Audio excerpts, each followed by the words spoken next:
Hello, ladies and gentlemen. Welcome to History with Arewa. My name is Arewa. I welcome you to my channel.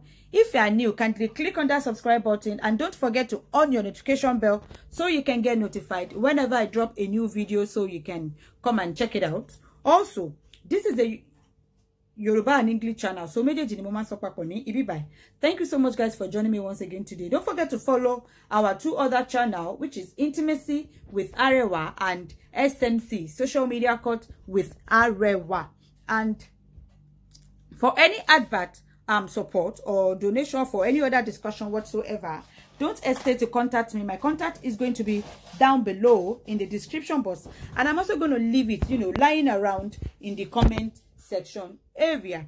And don't forget to always like, don't forget to comment, don't forget to press that subscribe button, don't forget to comment and like and share at the same time. Thank you so much, guys, for joining me once again today. So guys, let us move on today's episode of History, misconceptions about history of Yoruba and history in general. Mo fẹ́ kí a jọ járòrò lórí òwe kan àbí ọ̀rọ̀ kan tí a máa ń sọ ní ilẹ̀ Káàárọ̀ Oòjíire, tá máa ń pè, tá máa ń sọ báyìí pé wọ́n gbé ọmọ ọba fọ́ṣun, ó gbé ọmọ ọba fọ́ṣun, or wọ́n gbé ọmọ ọba fọ́ṣun. Ọ̀rọ̀ yìí ó máa ń wáyé bí òwe, bí ọ̀rọ̀ a máa ń sọ ní ilẹ̀ Káàárọ̀ Oòjíire. So mo fẹ́ ká jọ gbé yẹ̀wò pé kí ló tiẹ̀ bí òwe, kí ló bí ọ̀rọ̀ yìí jáde. Nǹkan tí mo fẹ́ kí a discuss ní èní nìyẹn. Now, let's say we now get into it now. Normally, the deeper part of the history of Oba was a princess of Igbon. Princess of Igbon that was betrothed to one of the sons of a son, or one of the sons of Obatala. And then later on, eventually, because Stella was living at Atiba ní Ilé-Ifẹ̀ then, so they used the power of incumbency for, of Ọ̀rànmíyàn for Stella láti hijack ọba tí wọ́n ti betroth fún, tọ́n ti fẹ́ fún ọmọ Ọbàtálá, ìyẹn nínú àwọn grandchildren of Ọbàtálá. So as it is then now, wọ́n wá fẹ́ fún ìyẹn Stella. But Ọ̀ṣun, òun ni ìyàwó tí wọ́n fẹ́ tẹ̀lé, tí Stella fẹ́ tẹ̀lé ọba before kó tó wá fẹ́ Ọya. Ṣé mọ̀ pé ìyàwó mẹ́ta ni Stella fẹ́, ìyẹn Stella ní ẹni tí à ń pè ní Ṣàngó. So nígbà tí Stella dẹ̀ ti já ìyàwó gbà lọ́wọ́ ọmọ Ọbàtálá, ó kọ̀ continue láti máa fẹ́ lọ ni. But Ọba did not give birth, kò bí ọmọ, kò padà bímọ fún Stella, kò bímọ fún Stella. So later on, ìgbà tán fẹ́ra wọn, mọ̀ gbogbo wàhálà tó ṣẹlẹ̀, ọba kúrò lọ́dọ̀ Ṣàngó, ìyẹn lọ́dọ̀ Aláàfin Stella tá ń pè ní Ṣàngó. Ó kúrò, ó dẹ̀ padà sí Igbọ́n gẹ́gẹ́ bí princess and a priestess, gẹ́gẹ́ bí ìyá lórìṣà. Priestess òun ni ó ń bójútó òrìṣà ọba fúnrara ẹ̀, because òrìṣà of Ọba itself is a water deity that is situated at Igbon as at that time. Situated at Igbon as at that time. The source and everything is still at Igbon till now. But ṣùgbọ́n ogun Fúlàní tó destroy ìlú Igbon ó lè jẹ́ kí wọ́n abandon gbogbo ẹ̀ síbẹ̀. But the source of Ọba and everything is still at Igbon as we speak. So she went back to Igbon. Now, there is a place tí Odò Ọba tí join ní Odò Ọ̀ṣun.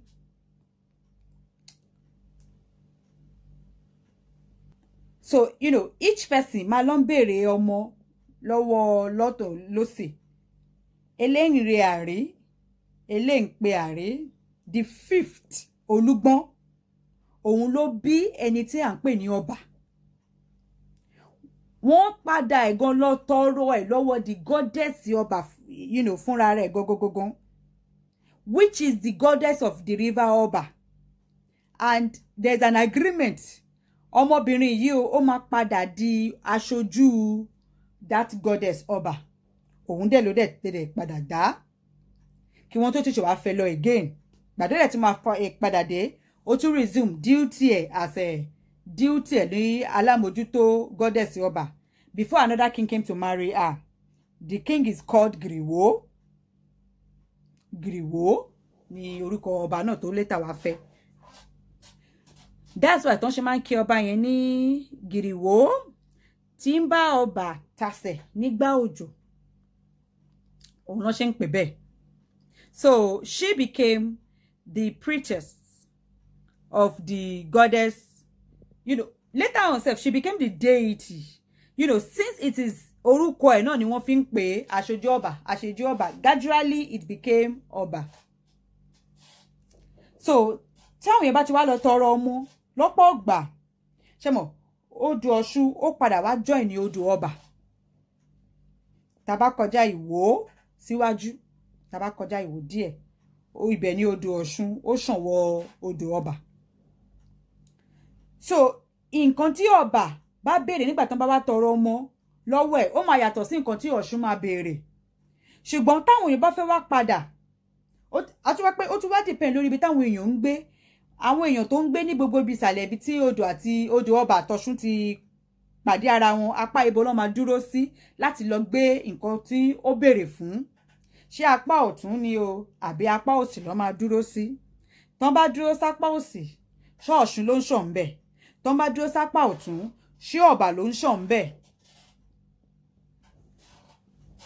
Ṣé mọ̀ odò méjèèjì, you know, the two rivers ó ti join together ní ìsàlẹ̀ Ìwó. So nǹkan tí ọba bá wá béèrè láti sustain àwọn ọmọ ẹ̀ nígbà tán bá gbé wá gẹ́gẹ́ bí ìrúbọ, ṣé ọ̀dọ̀ ọba ni wọ́n gbé sí ṣá?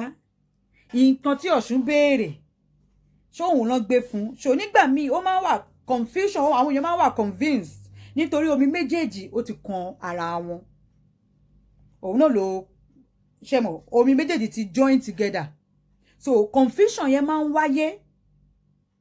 So nígbà míì ohun tí àbí ọmọ tí ọba bá fún wọn tó fẹ́ fún nǹkan fún ọba lọ́wọ́ ìsàlẹ̀ bí àwọn tó wà níbi sáìdì Ìkirè, àwọn ìlú ayé àtijọ́, ìyẹn àwọn tó súnmọ́ ibi tí odò ọba.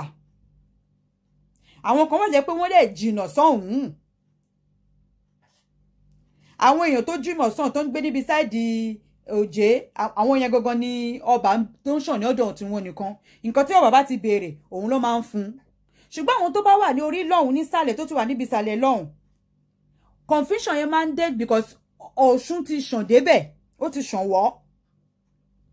Àwọn sáìdì Ìkirè, Àpòmù, àwọn ìlú bíi Agúdú, àwọn ìlú bíi Àkànrán nìbàdàn lọ́hùn, àwọn Àwáyè, àwọn ètò wà ní agbègbè ibi tí Ọ̀ṣun àti ọba ti darapọ̀ mọ́ra wọn. So ọ̀pọ̀ ọgbà ló máa ń gbé nǹkan tó yẹ kí wọ́n gbé fún ọba ló máa ń gbé fún Ọ̀ṣun. Nǹkan tó bá yẹ kán fún Ọ̀ṣun la gbé fọ́ba. Because Ọ̀ṣun tóbi gan, ìyẹn odò Ọ̀ṣun. So nǹkan tó yẹ kán gbé fún ọba ọ̀pọ̀lọpọ̀ ọgbà Ọ̀ṣun ló máa ń gbé fún lórí pé à ń wá ọmọ àwa ọmọ.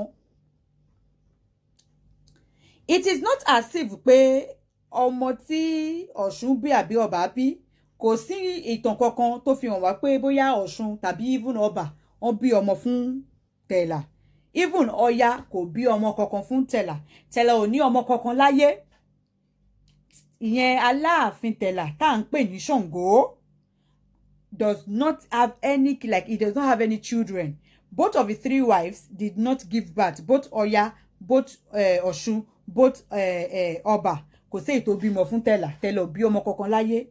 Ìyẹn tá à ń pè ní Ṣàngó, òun là ń pè ní orúkọ ẹ̀ gbogbo ní Tẹ̀là lórúkọ ẹ̀. So bí gbọ́mọ ọba fọ́ṣun ó túmọ̀ sí wípé, you know, to pay back a promise, like a gratitude of whatever or ever tọ́n bá gbà tí wọ́n bá beg for child from either ọba or Ọ̀ṣun. But majorly, when they are returning, you know, their own gratitude, majority of the time, they will give such to Oshun. Why it is Oba that actually did it for them. So eventually it tells, and when it tells, bana ma sọ wípé nǹkan tó bá yẹ kẹ́ gbé fọ́ba òun ló gbé fọ́ṣun. Eléyìí ọmọ ọba leléyìí o, ẹ wá lọ yin Ọ̀ṣun pé òun ló fún yín. Ọmọ ọba lẹ́ni, nǹkan ọba lẹ́ni, but tẹ́ fẹ́ fi ẹ wá lọ praise Ọ̀ṣun fún nǹkan tí ọba tó ti fún yín. You are praising Ọ̀ṣun for what Oba gave you. You are praising Ọ̀ṣun for what Oba did for you. So, ibi tí òwe yẹn tó ti wáyé nìyẹn pé à ń gbé ọmọ ọba fún Ọ̀ṣun. Ibi tí òwe yẹn tó ti wáyé nìyẹn. And this is going to be a very additional one. Tí a bá fẹ́ mọ̀, ṣé rí both Ọ̀ṣun ní inú irúnmọlẹ̀, òrìṣà tó wà in charge of children, òrìṣà òwe, òun là ń pè ní Kórìkótò. Gangan ni òrìṣà ọmọ, òun gangan ni òrìṣà òwe. That is òrìṣà irúnmọlẹ̀ tó wà in charge of ọmọ.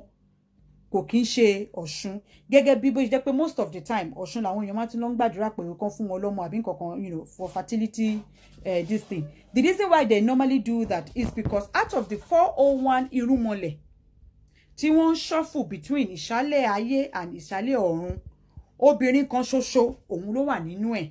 That is only one female energy, which they call her Ọ̀ṣun. Is the only female energy out of the 401 irúnmọlẹ̀ that shuffles between here and up. That is between heaven and earth. So out of the 401, it is just one that is a woman, which is Ọ̀ṣun. So most times, táwọn èèyàn bá ti lọ bèrè ọmọ lọ́wọ́ Ọ̀ṣun, ṣé mo Ọ̀ṣun will easily use a feminine, you know, feminine character àbí style. In turn, òun máa wá lọ bá Kórìkótò. Ṣé mo òun máa lo ète obìnrin láti gbọmọ lọ́wọ́ Kórìkótò, á wá fún yín. So àwọn èèyàn máa ń believe pé bóyá Ọ̀ṣun òun ló wà in charge of àbí ó jẹ́ irúnmọlẹ̀ àbó jẹ́ òrìṣà ọmọ. Rárá, Kórìkótò gangan ni òrìṣà ọmọ, olórìṣà òwe. Ṣùgbọ́n ní ayé ìgbà náà, nígbà tí gbogbo àwọn irúnmọlẹ̀ ṣì wà, àwọn èèyàn máa ń lọ ń bá Ọ̀ṣun nítorí Ọ̀ṣun máa easily lo feminine, you know, ìwà obìnrin bí pé ó jẹ́ obìnrin, òun ló máa wá ìtàn lọ bá Kórì ní Kórì àwa fún ní ọmọ. Ṣé dẹ̀ mọ̀ pé tán bá tiẹ̀ bímọ tán náà, Ọ̀ṣun náà ló wá in charge of pé láti máa tọ́ ọmọ, láti máa tọ́jú ọmọ. So it is easy. Most times, ó máa ń tètè wà easier akọ̀lọ̀ gbọmọ lọ́wọ́ Kórì ni. Kò ṣe pé bí táwọn èèyàn bá lọ bá Kórìkótò pé kò ní fún wọn, ó máa fún wọn o. Ṣùgbọ́n tó bá fún wọn náà tán, Ọ̀ṣun náà láṣì máa gbẹ̀ pé yèyé àwọn náà lọ máa tọ́jú ọmọ, àwọn lálágbo ọmọ. So kò ṣe pé Ọ̀ṣun wà in charge of ọmọ, Kórìkótò ni òrìṣà òwe. Ṣùgbọ́n Ọ̀ṣun ló mọ bó ṣe máa lo obìnrin ẹ̀ láti tètè gba ọmọ, láti tètè dá yín lóhùn àdúrà yín fún àwọn tó bá ń béèrè ọmọ. So nǹkan tó bí òwe pé à ń gbé ọmọ ọba fún Ọ̀ṣun nìyẹn o. I'll see you guys later.